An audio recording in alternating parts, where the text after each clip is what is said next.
So hi to everyone, welcome back to another video episode on the production and cost chapter, and today we'll discuss about the levels of production. So before going to the levels of production, in the last class we were in a discussion of basic terminologies and even the types as well as the levels of production. So when we heard about the types of production, they are classified into three types. First one, total product. Second one, average product. Third one, marginal product. But levels of production were classified into two. So first one is called short run production and next one is called long run production. As a being a successful producer, he must look after both the sides of production, short run production as well as a long run production. And here we will discuss about short-term production in detail with the diagrams, with the chart and all, and I want you people have a calculators with you on a calculation of a certain chart. Okay, so short-term production, which is also called as law of variable proportion, and it is also called as law of diminishing marginal product. Law of diminishing marginal product. Okay. Why it is so? So before leading to the topic, so far better to understand what is a short run. Here the short run, not about the time. So short run are law of variable proportion. It is also called as law of variable returns or negative returns. So here the meaning is very simple. It's a relationship between fixed factor and variable factors on one hand and output on another. So if a producer wants to increase the level of production, he must take care of both the factors, fixed factors as well as variable factors. Every factor has a certain capacity to produce. For example, to take 1 acre of land. So each acre of land has a capacity to give a quantity of output at certain level of maximum capacity. Up to that, you can add some variable factors like increasing of in case of agricultural work, assume as an increase of agricultural works and all. If you took 1 acre of land, in 1 acre of land there is a particular number of laborers can work. You cannot put more number of laborers in that. So for example, take 1 acre of land. In 1 acre of land, you can maximally utilize some 10 laborers to go for utilizing of that agricultural land. And if you put 1,000 members in it, then the entire unit will get a collapse. Likewise, every vehicle, every classroom, every particular element has some capacity to use to give a kind of output. For example, you take in a particular class. So classroom, if it is fixed with 100 students, it means from 1 student to the 100 student has a capacity to fulfill in that particular classroom. What if you put more than the actual level, then the returns will get different. That might be a diminishing, that might be a negative. So likewise here, short-run production, which states that a producer can make some changes with the variable factors, but some factors made as fixed. In between variable factors and fixed factors, whatever the output we may going to produce, we means here producer, then that's all about short-run production. In simple, short-run production are law of diminishing marginal product, which states that a functional relationship between the fixed factor and variable factor with the output. Then that the output sometimes increases after the capacity fulfilled, it may diminish and even it falls to negative. If that is the case, then why it is so? Then one has to understand the law of diminishing marginal returns.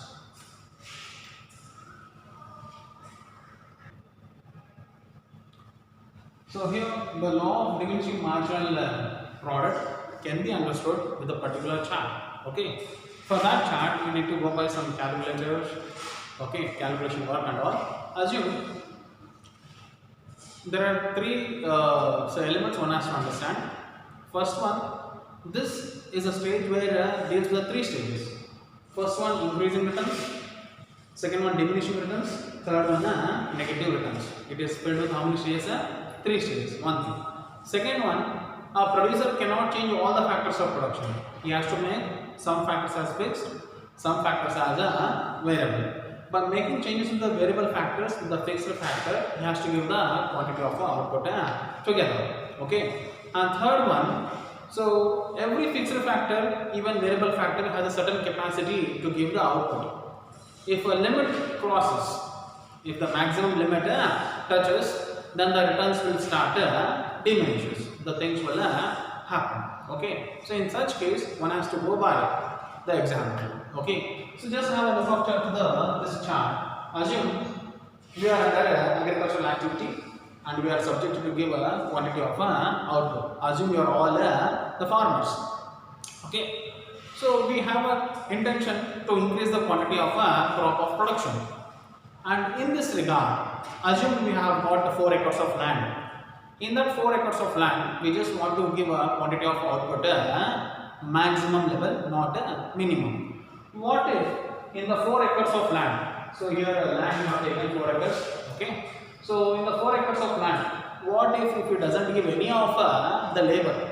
If we let out the land as it is as an empty, so how much we can produce at the end of the day means without any labor, then the total product will be 0. Per unit of output also be 0. Even additional output will also be 0. So what if we engage one labor by employing of one labor, how much we can produce in a particular 4 acres of land in a sense? What if we increase one labor? Being a producer, he don't want to give the 0 quantity of output. Your intention is to increase the quantity of output. So he has increased 1 unit of labor in the 4 acres of land. Assume that fellow has produced some 1 units of quantity of output, like 10 quintals. Then the entire 10 quintals were produced by the single labor. Then the formula of AP is AP equals to TP by L. AP equals to TP by L. So here the entire 10 quantity of output produced by single labor, then the average product is also 10. Then you go by the formula, MP formula. So MPN equals to TPN minus TPN minus 1. So what is the additional output we have produced from the previous one? In the sense, we have produced 10 minus 0, we got a 10 quantity of output. So now, the producer has a intention to increase the quantity of output. Then he will think in a different way. What if I put 2 number of labor with the same acre of land? If I put the 2 units of labor, can I expect more? Certainly, one can expect. For example, in the same acre of land, if a producer employs 2 units of labor, assume it's an assumption value, assume both were produced 24 units of total production. In this entire 24 quantity of output, average per unit of labor they produce in the sense 24 divided by 2, you will get 12. It means each product means labor has produced on an average of output that is AP, that is 12. But the thing is, what is exactly the second unit of labor has produced?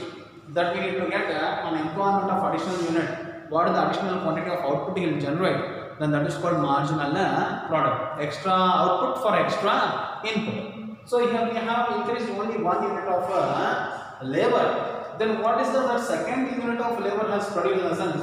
Then that the thing we have to go by the MP. Formula is very simple. TPN minus TPN minus 1.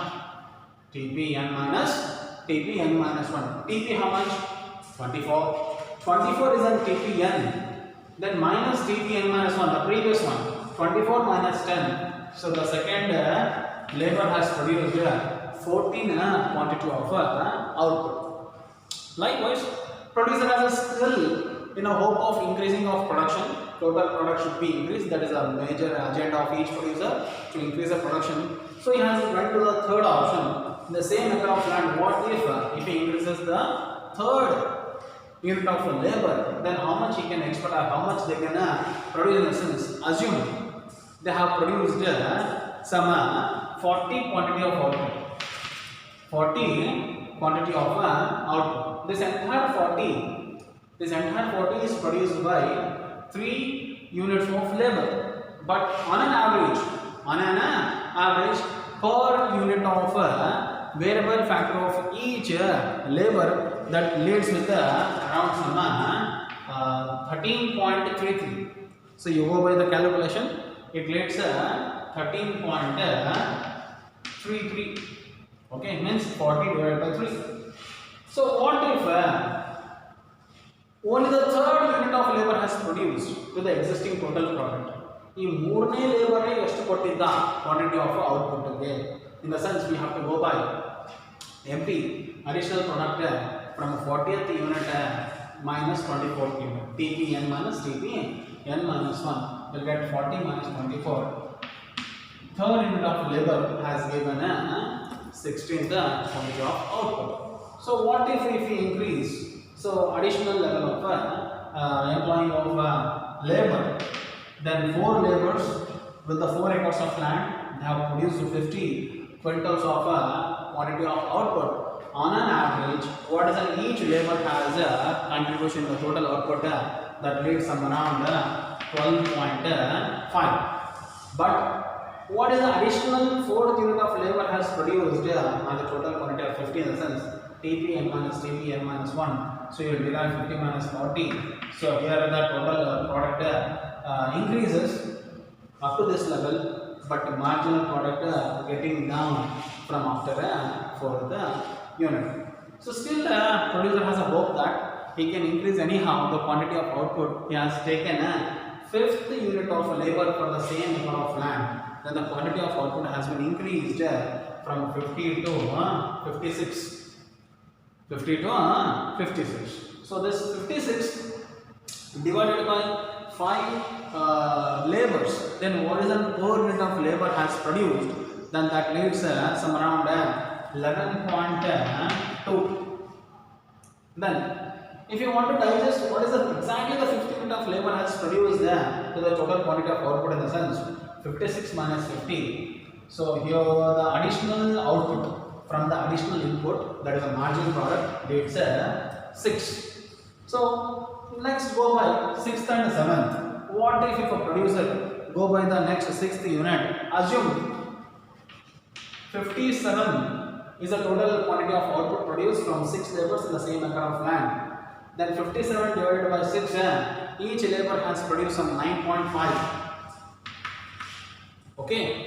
Then what is the 6th unit of labor has given to the existing output, in the sense he has produced only 1. So if it crosses on the 7th unit, they may produce some 55. Here the total quantity itself getting down. When it is getting down, then the values will come down to on an average 7.5, and 55 minus 57, that gives minus 2. And there are 3 shares are there. This one comes as a increasing returns, and this one will come under the diminishing returns, and this one will come under the negative returns. The story is very simple. Every factor has a certain capacity. When it reaches the maximum limit, the return starts diminishes. Even after, if a producer is not aware of the variable factors with the fixed factor, the things will get down, then that leads negative returns. You may see the n number of agricultural activities or vehicles or any of a building. Okay, every building has a certain capacity to hold the pressure, number of floors. If it increases certain level, then you may see the cracks somewhere in the building, and sometimes the building may collapse. So this quite happens in case of a short run, where the producer has a certain capacity to change only the variable factors with the fixed factor. When variable factor with the fixed factor is sufficient enough, it will give the positive returns, it will give the increasing returns. When the capacity has reached at the maximum level, it comes under the diminishing level. So when it has been increases, then the beyond limit, then fixed factor become insufficient with the variable factors, then the things will get diminishes. I just wanted to give a small example and try to understand this thing very carefully. Okay, assume a particular land, some 30-40 site, has a capacity to maintain a number of floors. Depends upon the bill.